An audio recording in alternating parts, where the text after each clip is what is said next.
عليكم ورحمة الله وبركاته نحمده ونصلي على رسوله الكريم أما بعد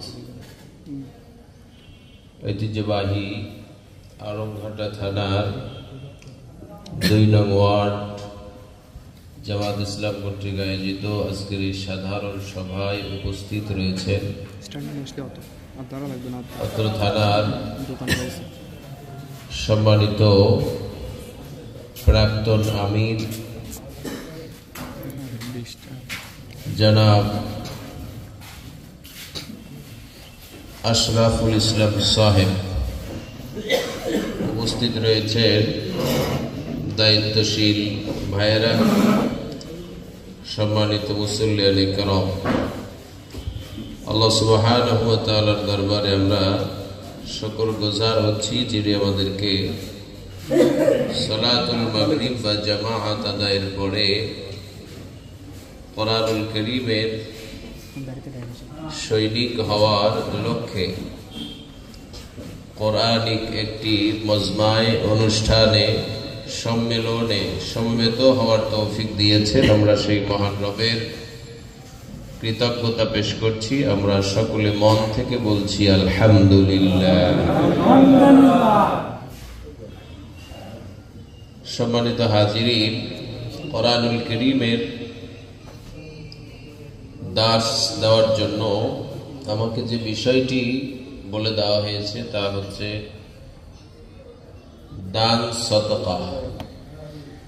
স্বাভাবিক অবস্থায় দান খয়রাত আমরা খাঁটি বাংলায় যা বলে থাকি, দান খয়রাত, দান সদকা,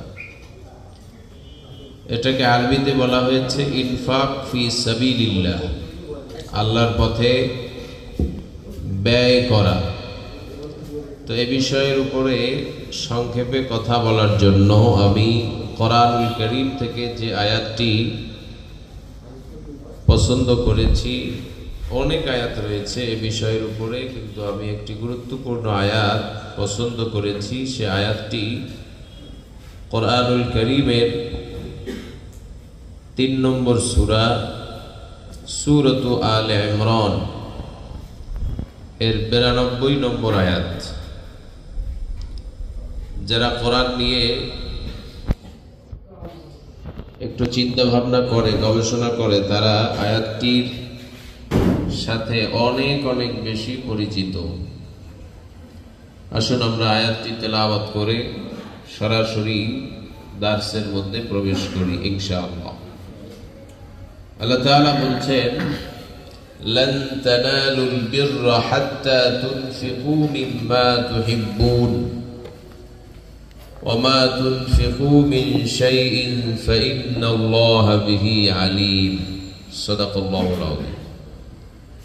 সূরাত আলে ইমরান, এই সূরার মধ্যে আয়াত রয়েছে 200টি। কতটি আয়াত? 200 আয়াত। এই সূরার মধ্যে রুকু রয়েছে 20টি। এই সূরার মধ্যে ইমরান পরিবার সম্পর্কে গুরুত্বপূর্ণ মেসেজ আলোচনা আল্লাহ তাআলা তুলে ধরেছেন, এবং সূরাটির মধ্যেই একটি আয়াতে আলে ইমরান শব্দটি আল্লাহ তাআলা ব্যবহার করেছেন।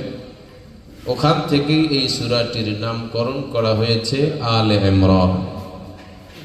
আল মানে পরিবার, আল মানে কি? পরিবার।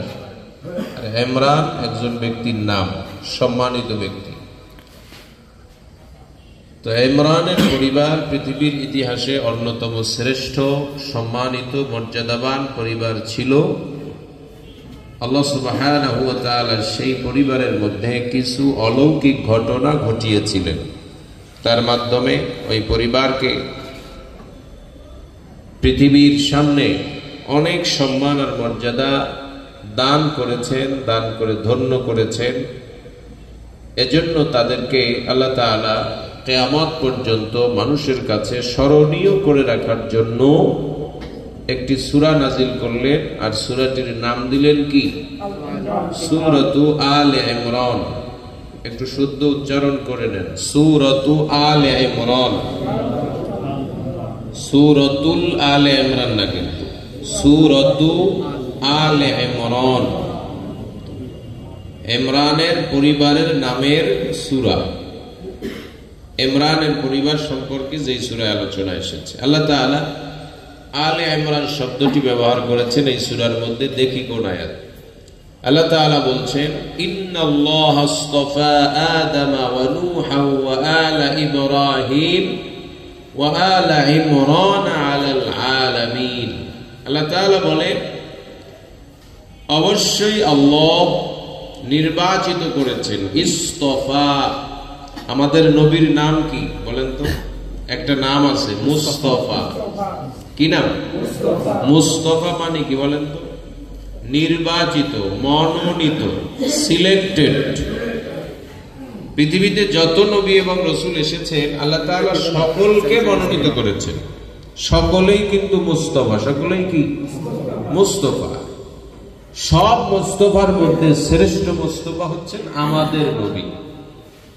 আল্লাহ তাআলা সেই শব্দ চয়ন করে বলেছেন, নিশ্চয়ই অবশ্যই আল্লাহ তাআলা নির্বাচন করেছেন, মনোনীত করেছেন আদমকে। কাকে? আদমকে।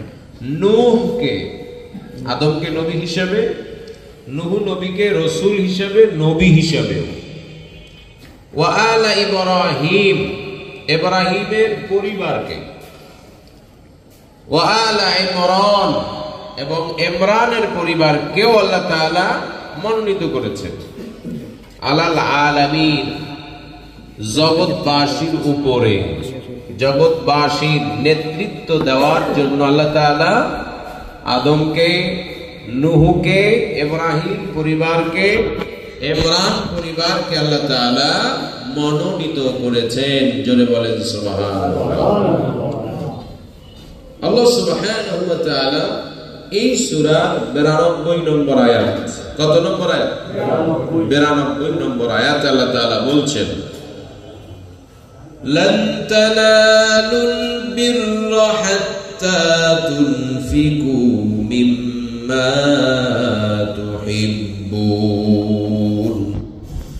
ওহে যারা ঈমান এনেছো, কালেমা পড়েছো অথবা মুসলিম পরিবারে জন্মগ্রহণ করেছো, কোনো কষ্ট ছাড়াই মুসলিমের সার্টিফিকেট পেয়ে গিয়েছো, তোমরা শুধু ঈমান এনেছো বলেই নাজাত পাবে না। লান তানালুল বিররা, কশিন কালেও কখনোই তোমরা কল্যাণ হাসিল করতে পারবে না। লান তানালু, তোমরা পারবে না, লক্ষ্যে পৌঁছাতে পারবে না। আল বিররা, কল্যাণের লক্ষ্যে পৌঁছাতে পারবে না। হাত্তা তুনফিকু মিম্মা তুহিব্বুন, যতক্ষণ না তোমাদের কাছে যা পছন্দের, তোমরা যা কিছু ভালোবাসো, সেই ভালোবাসার বস্তুকে যতক্ষণ না তোমরা ব্যয় করবে। আমাদের ভালোবাসার বস্তু আছে না? আছে। কি সেটা আমরা জানি, একটু বলেন। ওমা তুনফিকু মিন শাইইন, আল্লাহ তাআলা এবার বললেন, মা তুনফিকু মিন শাইইন, তোমরা যা কিছু ব্যয় করবে সেই ব্যাপারে আল্লাহ তাআলা অবশ্যই অবগত আছেন না? আছে।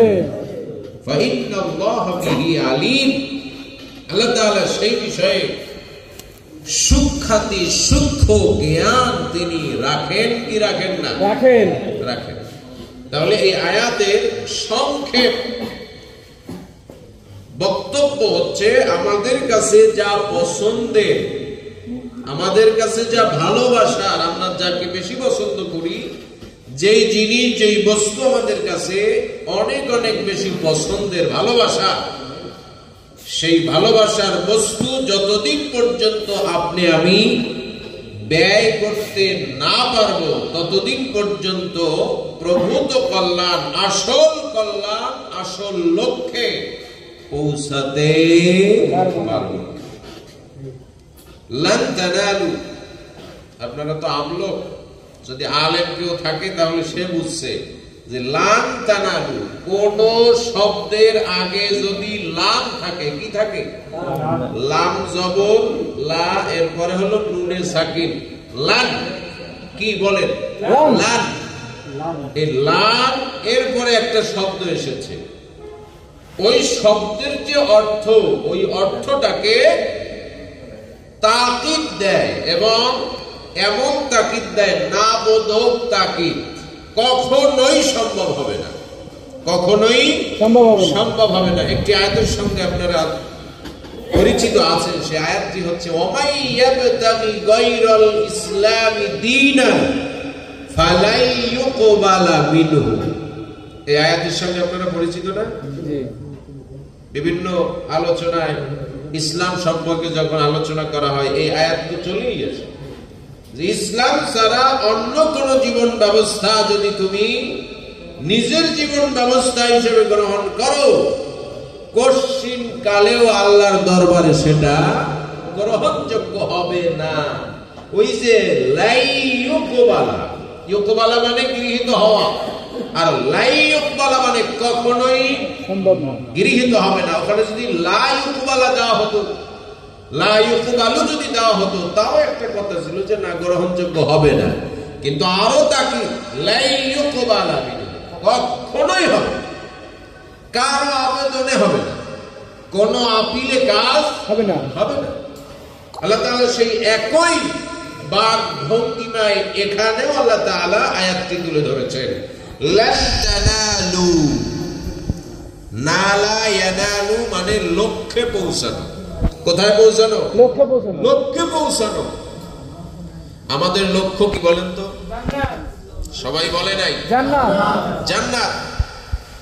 জান্নাতের আগে আমাদের আরো লক্ষ্য আছে, সেটা হচ্ছে আল্লাহর ভালোবাসা। কার ভালোবাসা? আল্লাহর ভালোবাসা, নবীর ভালোবাসা। এগুলো না থাকলে তো আপনি আমি জান্নাতে যেতে পারবো। নবীর ভালোবাসা অর্জন না করলে কিয়ামতের সুপারিশ হবে না। আল্লাহর ভালোবাসা না পেলে কিয়ামতের দিন নাজাত হবে না। কারণ ইবাদত দিয়ে আপনি আমি জান্নাতে যেতে পারবো না। জান্নাতে যেতে হলে রবের রহমত লাগবে। কার রহমত? রবের।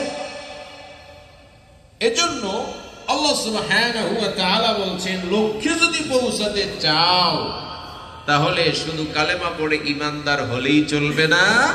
আমি তোমাদেরকে যেই রিজিক দিয়েছি, সম্পদ দিয়েছি, সেটা তোমাদেরকে ব্যয় করা লাগবে। বিররুন শব্দের অর্থ কি? লান তানালু এতটুকু বুঝলাম। বীর শব্দের অর্থটা কি? বীর শব্দের অর্থ অনেকগুলো হয়। এক নম্বরে জান্নাত। এক নম্বরে কি? জান্নাত। জান্নাত। কারণ আল্লাহ সুবহানাহু ওয়া তাআলা কোরআনের অন্য জায়গায় বলে দিয়েছেন, সূরা আত-তাওবা 111 নম্বর আয়াত। কত নম্বর আয়াত? এত সিলেবাস মুক্ত আয়াত, ঠিক না? ইন্নাল্লাহা আশতারা মিনাল মুমিনিনা আনফুসাহুম ওয়া আমওয়ালাহুম বিআন্না লাহুমুল জান্নাহ। আল্লাহ তাআলা ক্রয় করে নিয়েছেন মুমিনদের কাছ থেকে তাদের জান মাল। জান মাল কিসের বিনিময়? জান্নাতের বিনিময়। আর এখানেও আল্লাহ তাআলা একই আলোচনা তুলে ধরলেন, তোমাদের কাছে যা পছন্দ সেটা যতদিন না ব্যয় করবে ততদিন পর্যন্ত তোমরা বীর, কি বলেন? বীর। বা আর র, বা আর র, বীরুন, কল্যাণ হাসিল করতে পারবে না। ওখানে বলা হলো জান্নাত, মালের বিনিময়ে, জানের বিনিময়ে। আর এখানে বলা হলো তোমাদের কাছে যা পছন্দের সেটা যতদিন না ব্যয় করবে ততদিন বীর, কল্যাণ হাসিল করতে পারবে না। এই দুই আয়াতের সঙ্গে সম্পর্ক আছে না নাই? ওখানে খোলাখুলি বলে দেওয়া হলো সরাসরি জান্নাত, আর এখানে ভালোবাসার বিষয় দান না করলে বীর কল্যাণ হাসিল করতে পারবে না। তাহলে কল্যাণ, আমাদের কল্যাণ, সবচেয়ে বড় কল্যাণের নাম কি? জান্নাত। আরেকটু সামনে দেখেন, আল্লাহ সুবহানাহু ওয়া তাআলা আরেকটি আয়াত যেটিও আমাদের সিলেবাসভুক্ত আয়াত, সূরাতুস সাফ। কোন সূরা? এই সূরার মধ্যে একটা আয়াত আছে না, হাল আদুল্লুকুম আলা তিজারাতিন তুনজিকুম মিন আযাবিন আলীম। এই বীরের আরেকটা অর্থ হচ্ছে জাহান্নাম থেকে মুক্তি পাওয়া। কি থেকে মুক্তি পাওয়া? জাহান্নাম থেকে মুক্তি পাওয়া। জাহান্নাম থেকে মুক্তি পাওয়া বীর শব্দের অর্থ। বীর দ্বারা বোঝানো হয়েছে জাহান্নাম থেকে নাজাত পাও।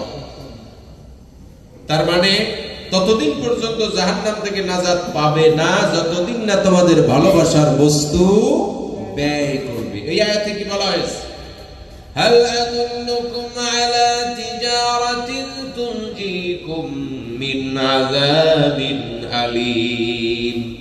আল্লাহ তাআলা ডাক দিলেন, হে ঈমানদারেরা, তোমাদেরকে কি আমি এমন একটা ব্যবসা বিজনেসের কথা বলে দেব না?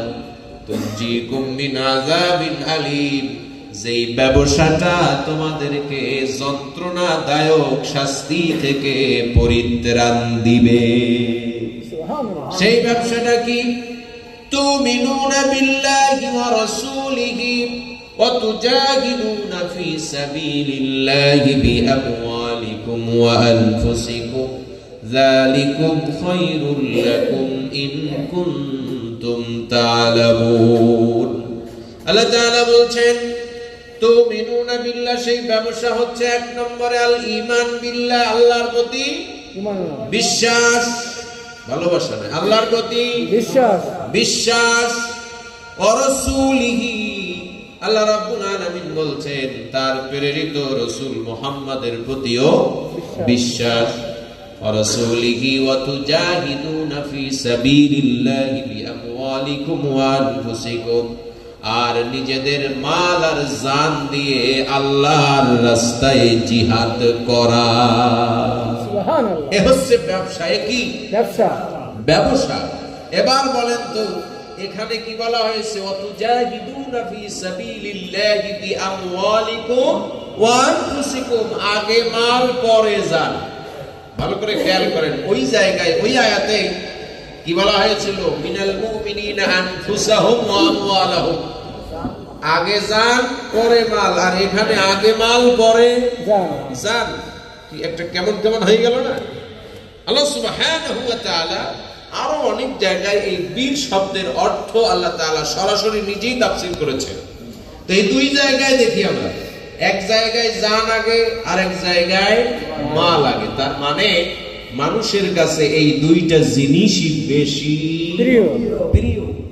অনেক সময় জানের ভালোবাসা মালের উপরে প্রাধান্য পায়, আবার অনেক সময় মালের ভালোবাসা জানের উপরে প্রাধান্য পায়। কি সত্য না মিথ্যা?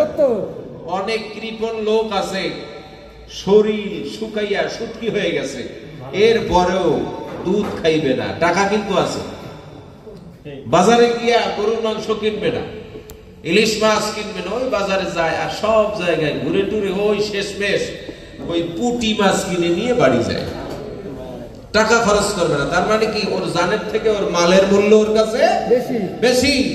ও শুধু টাকা জমায় আর জমায়, খরচ করে না। আল্লাযী জামাআ মালাহু ওয়া আদ্দাদাহ, সূরাতুল হুমাযা এর মধ্যে এই আয়াত আছে না? এমন কিছু কৃপণ আছে যারা শুধু টাকা গনে আর গনে, শুধু জমা করে আর জমা করে, শুধু ব্যাংকে টাকা জমা দিয়া মোবাইলে ক্লিক করে যে দেখি আজকে কত লক্ষ হইল, আগামী মাসে আবার কত লক্ষ হবে। ঠিক কিনা? পরিবারেরও কিছু খাওয়ায় না, বউরেও কিছু খাওয়ায় না, ছেলে মেয়েরেও কিছু খাওয়ায় না, নিজেও কিছু খায় না। ওই 5 বছর আগের যে গেঞ্জি এখনো সেই গেঞ্জি। ঠিক কিনা? অথচ টাকার পাহাড়, অথচ কি টাকার পাহাড়। তাহলে এখানে কি জানের উপরে মালের প্রাধান্য বেশি দেওয়া হয়েছে? আবার অনেক মানুষ আছে মালের উপরে জানকে বেশি প্রাধান্য দেয়। অসুস্থ হওয়ার পরে যদি একটু কঠিন রোগে পড়ে যায়, ডাক্তারকে গিয়ে বলে, ডাক্তার সাহেব আমার এত এত সম্পদ আছে, সব সম্পদ আপনাকে দিয়ে দিলাম, সব সম্পদ আপনি খরচ করেন চিকিৎসার জন্য, আমি শুধু বাঁচতে চাই। ঠিক কিনা? কয় না এরকম? আমি সব টাকা দিয়ে দেব, আমাকে শুধু আপনি একটু চিকিৎসা দিয়া একটু বাঁচানোর ব্যবস্থা করেন। এখানে মালের উপরে জানের প্রাধান্য দেওয়া হয়েছে। তার মানে মানুষের কাছে এই দুইটা জিনিসই বেশি প্রিয়, কিন্তু এই দুইটার মধ্যে মালের ভালোবাসা মানুষের কাছে আরো আরো বেশি প্রিয়। কোরআনে দলিল আছে না? আল্লাহ রাব্বুল আলামিন বলেন, ওয়া তুহিব্বুনাল মালা حبا جما ربنا আলামিন বলেন তোমরা তোমাদের অর্জিত সম্পদকে তোমরা অনেক অনেক বেশি ভালোবাসো, তোমাদের সম্পদকে তোমরা অনেক অনেক বেশি ভালোবাসো। আর আল্লাহ তাআলা বললেন ভালোবাসার জিনিস যতদিন না তোমরা ব্যয় করবে ততদিন পর্যন্ত কল্যাণ হাসিল করতে পারবে না। আচ্ছা বলেন তো, আমার অর্জিত সম্পদ, আমার কামাই করা সম্পদ আমি কেন ব্যয় করব? প্রশ্ন আছে না? আছে না? প্রশ্ন আছে না? আমার অর্জিত, আমি কষ্ট করে টাকা রোজগার করেছি, এটা আমি কেন ব্যয় করব? অন্যকে কেন দিয়ে দেব? আল্লাহর পথে কেন দেব? কি জন্য দেব? আল্লাহ সুবহানাহু ওয়া তাআলা পৃথিবীতে মানুষ পাঠিয়েছেন, সকলকে কিন্তু একই অবস্থা তিনি দেন নাই। আল্লাহ তাআলা এই সকলের মধ্যে ব্যালেন্স তৈরি করেছেন। কি তৈরি করেছেন? ব্যালেন্স তৈরি করেছেন। ধনী হোক, গরিব হোক, মিসকিন হোক, ফকির হোক, ভিক্ষুক হোক, যেই হোক না কেন, প্রত্যেকেরই কিন্তু মৌলিক অধিকার কয়টা আছে? কয়টা? পাঁচটা অধিকার আছে। কি কি বলেন তো? খাদ্য, বস্ত্র, বাসস্থান, চিকিৎসা, শিক্ষা। খাওয়া যদি না থাকে তাহলে শিক্ষা দিয়ে করবেন নাকি? কি আর একটা কি আছে? ও তো অধিকারের মধ্যে পড়ে, ও তো 5 তারিখের পরে হয়েছে ওই স্বাধীনতা, তাই না? ও মত প্রকাশের স্বাধীনতা আগে ছিল, ও তো কয়েকদিন আগে ভূমিষ্ঠ হলো। কিন্তু 5টা মৌলিক অধিকার, কয়টা?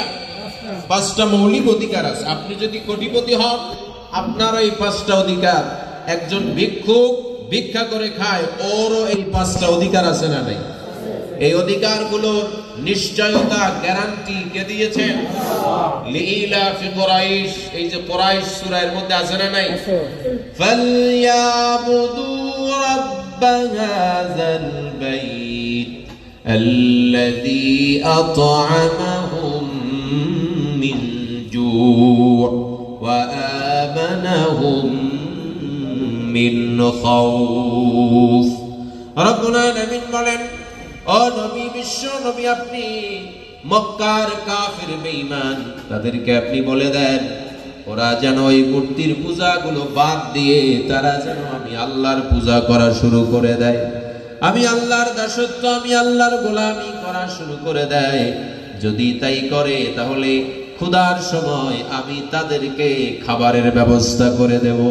সুবহানাল্লাহ। ভয়ের সময়, ভীতির সময়, রোগ হলে চিকিৎসার খরচ নাই, মেডিকেলে যেতে পারবে না, এরকম কোন আশঙ্কা, ভয়, ভীতি তাদের মধ্যে আর থাকবে না।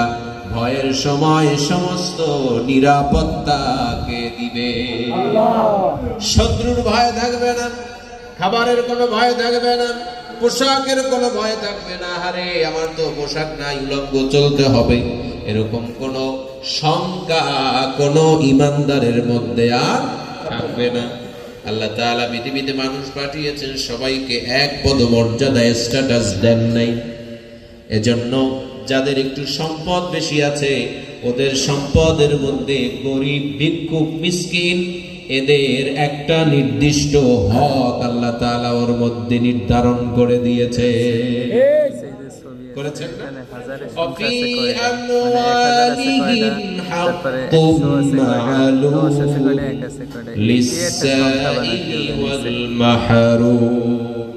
আল্লাহ তাআলা বলেছেন তাদের সম্পদের মধ্যে নির্দিষ্ট, নির্ধারিত অবশ্যই একটা হক আছে না নাই?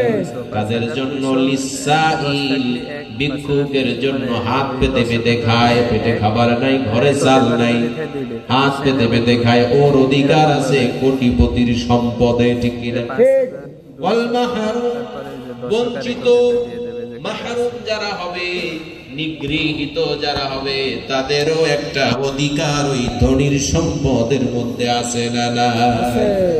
তাহলে আল্লাহ তাআলা বললেন, লান তানালুল বিররা হাত্তা তুনফিকু মিম্মা তুহিব্বুন, তোমাদের কাছে যা ভালোবাসার বস্তু, সেই বস্তু যতদিন না তোমরা ব্যয় করবে, এই যে ব্যয়, এই ব্যয়টা কয়েক ধরনের হতে পারে কিনা কোরআনের আলোকে। কিসের আলোকে?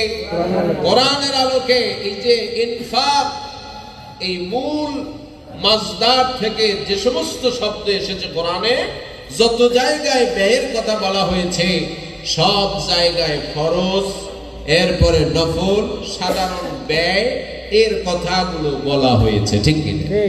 আল্লাহ সুবহানাহু ওয়া তাআলা এখানে যে বিষয়টি নিয়ে আলোচনা করেছেন, কোশ্চিন কালেও পারবে না। এখানে একটা আল্লাহ তাআলার একটা হুঁশিয়ারি সংকেত আছে না? নেই?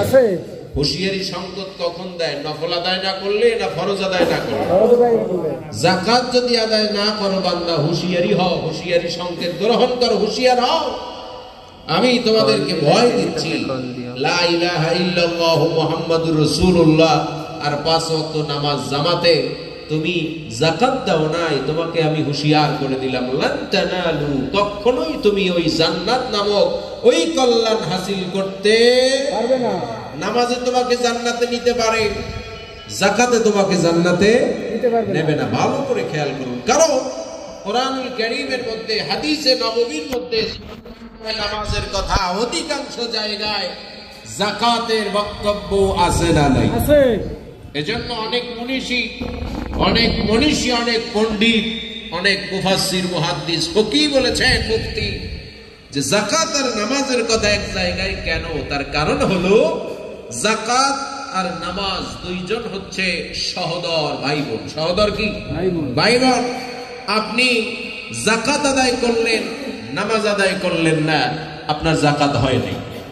আপনি নামাজ আদায় করলেন, যাকাত আদায় করলেন না, আপনার কি হয় নাই?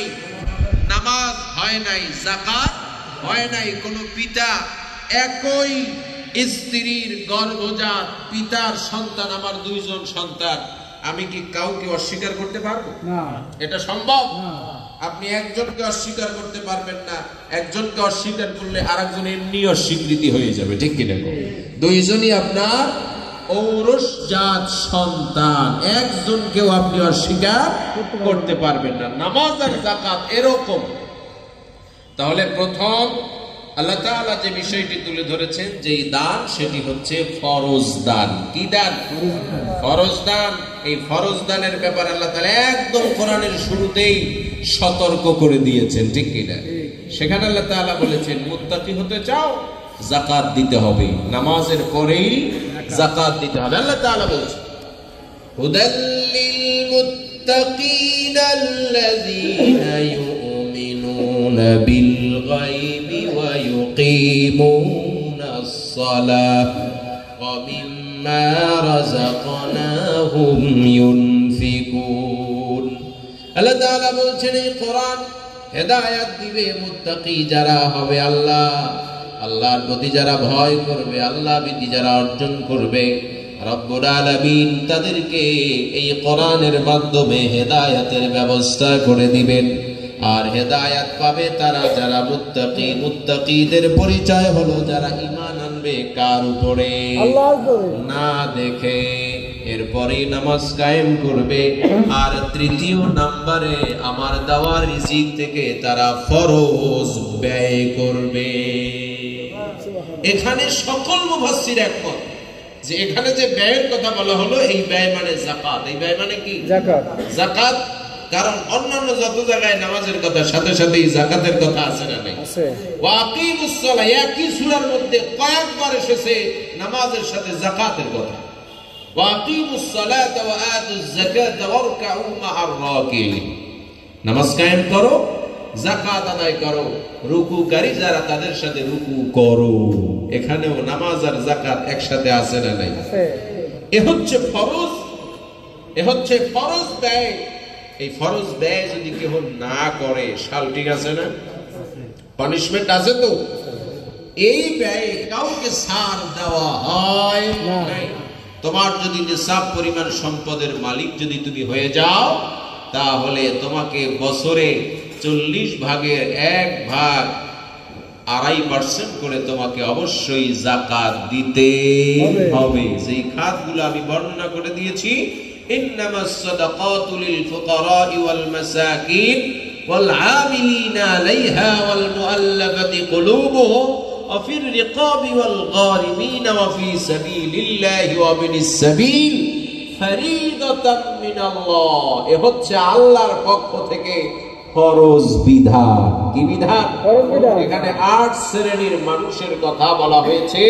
এই ফরজ যাকাত আপনাকে যাকে তাকে দিলে হবে না। ওই 8 শ্রেণীর মানুষ চিহ্নিত করে আইডেন্টিফাই করে এরপরে তাদেরকে এই যাকাত দিতে হবে। কি হবে না?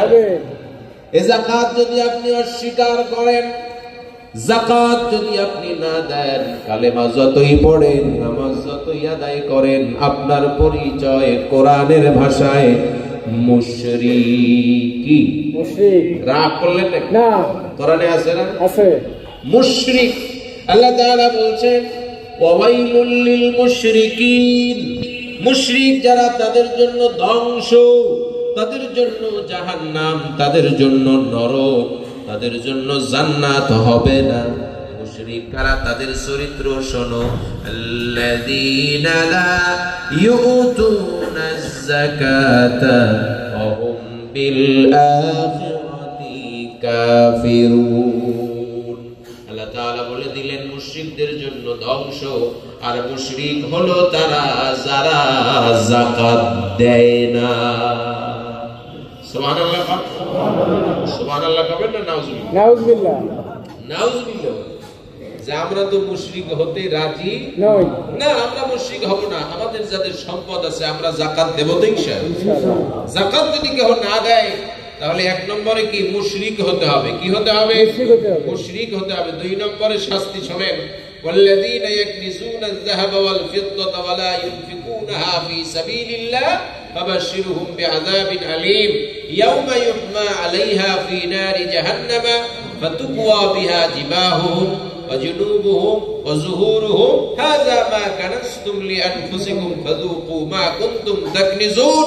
তুমি যদি স্বর্ণ আর রৌপ্য জমা করে রাখো, যাকাত না দাও, প্রতি বছরে 40 ভাগের 1 ভাগ 2.5% যদি যাকাত না দাও সম্পদের, তাহলে হুঁশিয়ার হও, তোমার এই জমাকৃত সম্পদকে কিয়ামতের ময়দানে আগুনে, জাহান্নামের আগুনে জ্বালানো হবে। কি করা হবে? জ্বালিয়ে জ্বালিয়ে ওটাকে আগুনের অঙ্গার বানানো হবে। কি বানানো হবে? আগুনের অঙ্গার বানিয়ে কপালে ছাপ লাগানো হবে। কোথায়? সব মানুষের সামনে। সব মানুষের সামনে কিয়ামতের ময়দানে শাস্তিও খাবা, অপমান অপদস্থ হতে হবে।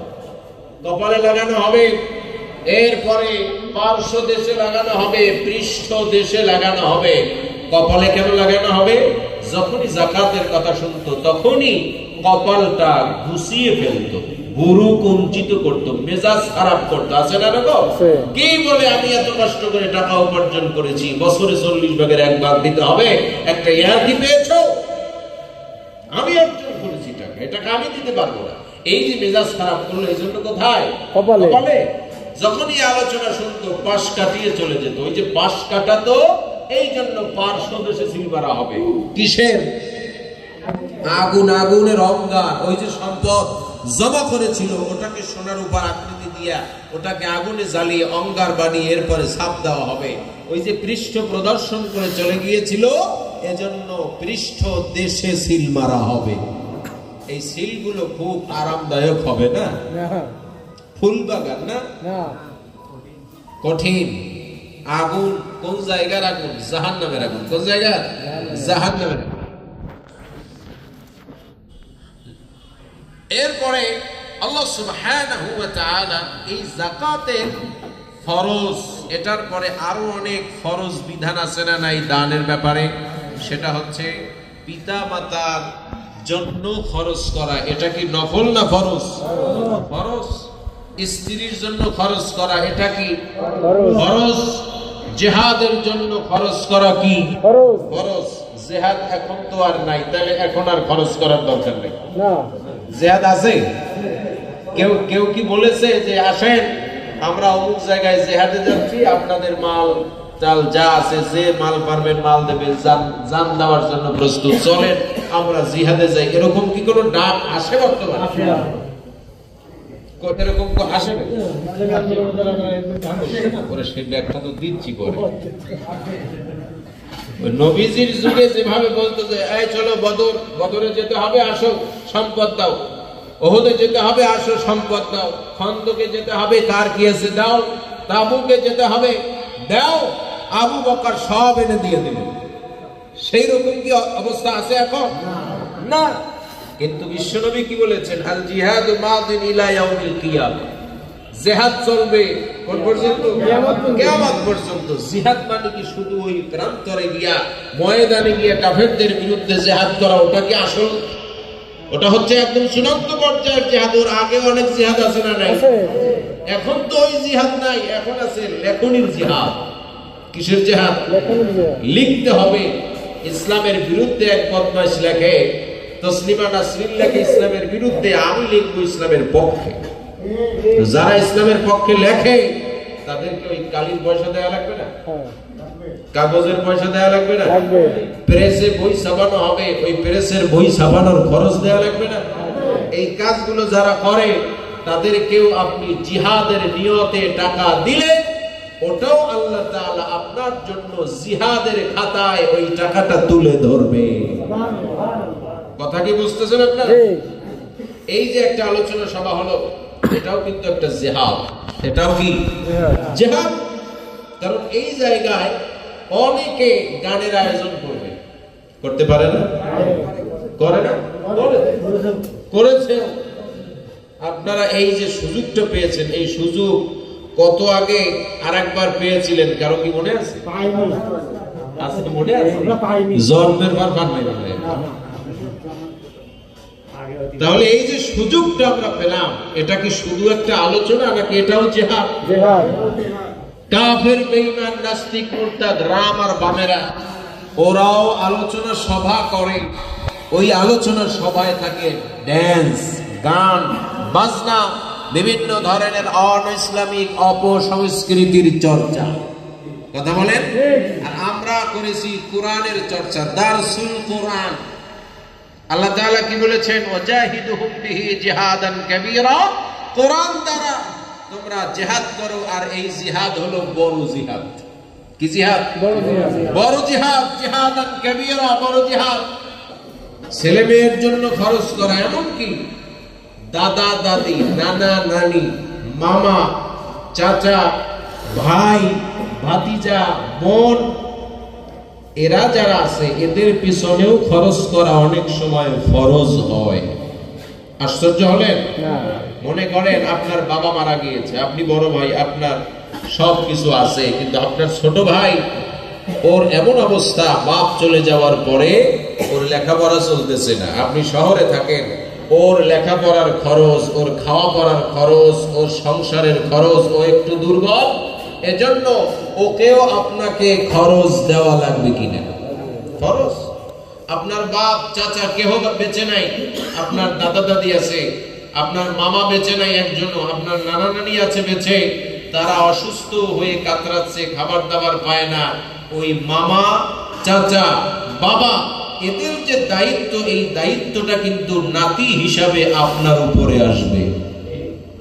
আপনি যদি না দেন তাহলে কিন্তু আরশে আজিমের মালিকের কাছে ধরা থাকতে হবে। ভালো করে খেয়াল রাখেন। আমরা বলি না দাদা ভাই, আসলে কি দাদা ভাই হবে? বলেন তো, দাদা কি ভাই হয় না? দাদাও বাপ, দাদাও কি বাপ। নানা ভাই হয় না, নানা বাপ হয়। নানাও কি বাপ। নানি আফা হয় না, নানিও মা হয়। দাদি আফা হয় না, দাদিও কি হয়? মা হয়। একটা গ্যাপ। কয়টা গ্যাপ? একটা গ্যাপ। রক্ত আপনার মধ্যে একদম প্রবাহিত আছে না নাই? তাদের উপরেও কিন্তু আপনার উপরে তাদের অনেক হক আছে না নাই? এটা কিন্তু ফরজ। এটা কি ফরজ?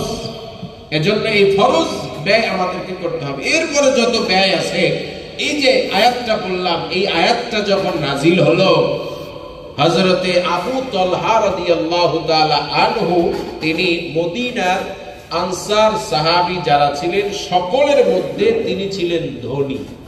কি ছিলেন? ধনী ছিলেন। আনসার সাহাবী বোঝেন তো? আনসার মানে সাহায্যকারী গণ। সাহায্যটা কেমন সাহায্য ছিল? বউ দিয়ে দিয়েছিলেন। আমার দুইটা বউ আছে, একটাকে তালাক দিয়ে আরেকজনকে দিয়ে দিলাম, এ হলো সাহায্য। এরপরে আমার 2 খণ্ড জমি আছে, 1 খণ্ড জমি আমার মুহাজির ভাইকে দিয়ে দিলাম। মক্কা থেকে চলে এসেছেন মদিনায় হিজরত করে, কিছুই আনতে পারেন নাই। 1 খণ্ড জমি আমার ওই মুহাজির ভাইকে দিয়ে দিলাম। আমার ব্যবসা প্রতিষ্ঠানের অর্ধেক ভাগ করে আমার ওই মুহাজির দেশ ত্যাগ করে এসেছে ইসলামের জন্য, কোরআনের জন্য, নবীর জন্য, আল্লাহর জন্য, তার জন্য আমি অর্ধেক ব্যবসা আমি দিয়ে দিলাম। এ হলো সেই সাহায্যকারী। আমাদের তো অনেকের নাম আছে, নাসির, আনসার। ওরে বাবারে বাবা, টাকা চাইলে 1 টাকাও বের হয় না। আছে না? আছে। আবার যাদের নাম নাসির আর আনসার আছে তারা আবার রাগটা হইয়ে না। কিন্তু উদাহরণ কি দিলাম? উদাহরণ দিলাম। আমাদেরও কিন্তু ওই আনসারদের মতন সাহায্যকারী যদি হওয়া লাগে মাঝে মধ্যে, হতে হবে না? হতে হবে। মুসলিম ভাই কোথায় কষ্টে আছে, তার কষ্টে আমাদেরকে অবশ্যই তাকে সহানুভূতি করতে হবে, সাহায্য করতে হবে। যা লাগে যতটুকুন পারি ততটুকুন তার পাশে এগিয়ে যাওয়ার দরকার আছে না? আবু তালহা রাদিয়াল্লাহু তাআলা এই আয়াত যখন শুনলেন, বিশ্বনবীর দরবারে দৌড় দিয়ে চলে আসলেন। ইয়া রাসূলুল্লাহ, আপনি তো জানেন আমি আনসারদের মধ্যে সবচেয়ে বেশি ধনী, আমার অনেকগুলো খেজুরের বাগান আছে। সেই খেজুরের বাগানের মধ্যে সবচাইতে প্রিয় বাগান যার নাম হলো বাইরুহা। কি নাম? বাইরুহা বা বিরাহা, দুইটাই নাম আছে। এই বাগানটা মদিনার মসজিদে নববীর সামনে, বিশাল বাগান। ওই বাগানের মধ্যে একটা কূপও ছিল, মিষ্টি পানির কূপ। বিশ্বনবী ওই বাগানে মাঝে মধ্যে ঢুকতেন, ঢুকে প্রবেশ করে ওই কূপ থেকে তিনি সেই মিষ্টি পানি পানও করতেন। বিশ্বনবীর পদচারণা ছিল ওখানে। আবু তালহা এসে বললেন, ইয়া রাসূলুল্লাহ, কি আয়াত শোনালেন? এই আয়াত শোনার পরে আমি আর নিজেকে ধরে রাখতে পারলাম না। কি আমল এতদিন করলাম, আমাদের একটা আমলই তো এখনো হয় নাই। আমি এখন চাই, আল্লাহ তাআলা বলেছেন তোমাদের যেই জিনিসটা, যেই বস্তুটা বেশি পছন্দের, আমার যত বাগান আছে সবচাইতে বেশি পছন্দের বাগান হলো এই মসজিদে নববীর সামনের বাগান, বাইরুহা বাগান। আমি এখনই দান করে দিলাম। সুবহানাল্লাহ। আল্লাহ তাআলার হাবিব বললেন, বাহ বাহ বাহ বাহ বাহ, কি চমৎকার! আল্লাহর বান্দা, আল্লাহর জন্য তোমার এত পরাণ কান্দে, এত প্রাণ কান্দে, তোমার আল্লাহর হুকুম পালনের জন্য তুমি এত উৎসাহ হয়ে এসেছো। তোমাকে ধন্যবাদ, তোমাকে ওয়েলকাম, স্বাগতম জানাচ্ছি। কিন্তু তোমার আত্মীয় স্বজন যারা আছে, এই দান আমি গ্রহণ করলাম, আমি এটাকে ভোগ করব না। তুমি এই বাগানটাকে তোমার আত্মীয় স্বজন, চাচাতো ভাই বোন যারা আছে গরিব, তাদের মধ্যে এটাকে কি করো? বন্টন করে দাও। একজনে উত্তর দেন, এটা তুমি কি করো? বন্টন করে দাও। তিনি তাই করে দিলেন। তাহলে অন্তরের মধ্যে আল্লাহর প্রতি কতটা ভালোবাসা! সম্পদের উপরে কার ভালোবাসা প্রাধান্য দিয়েছেন? তিনি আল্লাহর ভালোবাসা। আমাদের এরকম দেয়া লাগবে না? লাগবে, অবশ্যই দিতে হবে। তার মানে আবার এটা নয় সম্পদ আমার তো 1 কোটি টাকা আছে, আমি সব দান করে দিলাম, এটা কিন্তু আবার হবে না। আল্লাহ তাআলা কি বলেছেন? মিম্মা তুহিব্বুন। মিন মানে থেকে, মিন মানে কি? থেকে। মা তুহিব্বুন, যা তোমরা ভালোবাসো তা থেকে দাও। তার মানে কি? তা থেকে দাও মানে কি সব দিয়ে দাও না কিছু দাও? কিছু দাও। তোমার যতটা সম্ভব ততটা তুমি দিয়ে দাও, সব দিয়ে দেওয়ার কথা বলা হয় নাই। এরপরে আরো একজন সাহাবী হযরতে আব্দুল্লাহ ইবনে ওমর রাদিয়াল্লাহু তাআলা আনহুর ছেলে আব্দুল্লাহ ইবনে ওমর, তার কাছে বাদী ছিল, বাদী, দাসী। এই যে যুদ্ধে দাসী যখন বন্দী হতো তখন তো ওটাকেও গনিমত হিসেবে বন্টন করে দেওয়া হতো। ওনার ভাগে যে দাসীটা ছিল, সেই দাসীটা ছিল অত্যন্ত সুন্দরী, তার অনেক পছন্দের ছিল ওই দাসীটি। যখনই এই আয়াত শুনলেন সাথে সাথে বিশ্বনবীর কাছে এসে বললেন, ইয়া রাসূলুল্লাহ, এই দাসী এখন আর আমি রাখবো না, কারণ এটা আমার কাছে সবচাইতে বেশি পছন্দের। আমি এই দাসীকে আজাদ করে দিলাম, এই দাসী এখন আর আমি রাখবো না। আরেকজন সাহাবী, তিনি চিনি পছন্দ করতেন, মিষ্টি বেশি পছন্দ করতেন। কি পছন্দ করতেন? ওনার কাছে কিন্তু স্বর্ণের মুদ্রা রৌপ্যের মুদ্রা, অনেক কিছু ছিল, কিন্তু তিনি তা দিতেন না দানের ক্ষেত্রে। ওই মুদ্রাগুলো দিয়ে তিনি মিষ্টি কিনতেন, চিনি কিনতেন, কিনে এরপরে ওই চিনি আল্লাহর রাস্তায় দান করতেন। তার মানে কি, আমার কাছে প্রিয় কি চিনি, আর আল্লাহ বলেছেন কি তোমার কাছে সবচেয়ে যেই জিনিস বেশি প্রিয় সেটা তুমি দান করো। এজন্য আমি স্বর্ণ মুদ্রা, রৌপ্য মুদ্রা ওগুলো আমি দিব না, ওইটা দিয়ে চিনি কিনে ওই চিনি আমি আল্লাহর রাস্তায় দান। সুবহানাল্লাহ। এরপরে পঞ্চম খলিফা যাকে খেতাব দেওয়া হয়েছে কে বলেন তো? ওমর ইবনে আব্দুল আজিজ রাহমাতুল্লাহি আলাইহি। তার ইতিহাস এরকম, তিনিও চিনি পছন্দ করতেন, তিনিও ওই পয়সা দিয়ে চিনি কিনে এরপরে দান করতেন।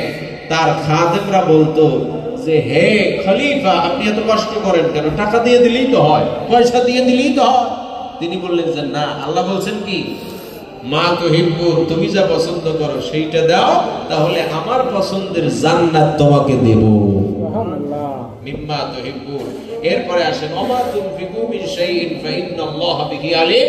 আল্লাহ তাআলা বলছেন তোমরা যা কিছু দান করবে, ব্যয় করবে, সেই ব্যাপারে আমি আল্লাহ কিন্তু জানি। এ কথার অর্থ কি? যে আমি জানি কে ভালোটা দিলে আর কে মন্দটা দিলে, মন দিয়ে দিলে না বাধ্য হয়ে দিলে, নিজের ইচ্ছায় দিলে নাকি একজনে এসে এমন ভাবে ধরলো ওখানে যদি তুমি না দাও তাহলে মান সম্মান টিকে না, এইভাবে দিলে, এই বিষয়ে সব কিন্তু জানেন কে? আল্লাহ। তোমার কাছে যখন চাওয়া হলো তুমি পারো 1000 টাকা, দিলে 50 টাকা, এ বিষয়ে জানেন কে? আল্লাহ। আল্লাহ তাআলা। মসজিদে কালেকশন আসতেছে, এমন পচা নোট দেয় যেই পচা নোট যদি স্ত্রীকে দেওয়া হয় থাপ্পড় খাবে 2-3টা একসাথে। স্ত্রী অনেক সময় টাকা চায় না স্বামীর কাছে, ওই সময় বের করে কি একদম পকেটের মধ্যে নতুন চকচকা নোট যেটা, ওইটা দেয়। বউর প্রতি ভালোবাসা। আর মসজিদে যখন আসে, গত জুমায় মনে হয় একটা 200 টাকার নোট, 200 টাকার নোট, ওটা 1 টাকা দিয়েও কেউ কিনতে চাচ্ছে না। তাহলে মনে করেন কি মানের 200 টাকার নোট, এইটা দেয় মসজিদে। তাহলে আল্লাহর প্রতি ভালোবাসা বেশি নাকি বউয়ের প্রতি ভালোবাসা? বউয়ের প্রতি ভালোবাসা বেশি। আল্লাহ তাআলা বলছেন সবকিছু কিন্তু আমি জানি। সেরা নোটটা দাও মসজিদে, সেরা নোটটা দাও ইসলামী আন্দোলনে, সেরা নোটটা দাও ভিক্ষুকের হাতে, ভিক্ষুক নিয়া ওইটাকে জোড়াতালি দিতে যেই টাকার নোট ওর থেকে বেশি খরচ হয়, এরকম নোট দাও, তোমার জন্য আল্লাহর জান্নাত ওই কায়দার হবে। ঠিক ঠিক কি না কর? এজন্য আসুন আমরা সবাই ইনফাক ফি সাবিলিল্লাহর ব্যাপারে যত্নবান হই, আমরা অবশ্যই গুরুত্ব দেই, এবং দান সদকার যে ফজিলত বলা হলো, এই ফজিলত গুলোকে আমরা আমাদের জেহেনের মধ্যে ধরে রেখে আমাদের যার যে সামর্থ্য আছে সেই সামর্থ্য অ্যাবিলিটি অনুযায়ী যখন ইসলামের জন্য কেউ হাত পাতবে তখনই আপনি আমি নির্দ্বিধায় নিঃসংকোচে আমরা অবশ্যই দান করব ইনশাআল্লাহ। তাহলে আজকের এই আলোচনা থেকে শিক্ষা কিন্তু মাত্র একটা। কয়টা? একটা। ইসলামের জন্য যখনই আপনার কাছে চাওয়া হবে তখনই আপনি নির্দ্বিধায় নিজের সবচাইতে ভালো যেই বস্তুটা, নিজের সবচাইতে ভালো যেই ভালোবাসার বিষয়, সেটাকে আপনাকে অবশ্যই দান করতে হবে। যদি করি তাহলে ওই যে লান তানালুল বিররা, লক্ষ্যে পৌঁছাতে পারবে না যদি দান না করো। আমরা দান করব আর সরাসরি আমাদের লক্ষ্য জান্নাতে পৌঁছে যাব। আল্লাহ আমাদের সকলকে তৌফিক দান করেন। ওয়া আখিরু দাওয়ানা আনিল হামদুলিল্লাহি রাব্বিল আলামিন।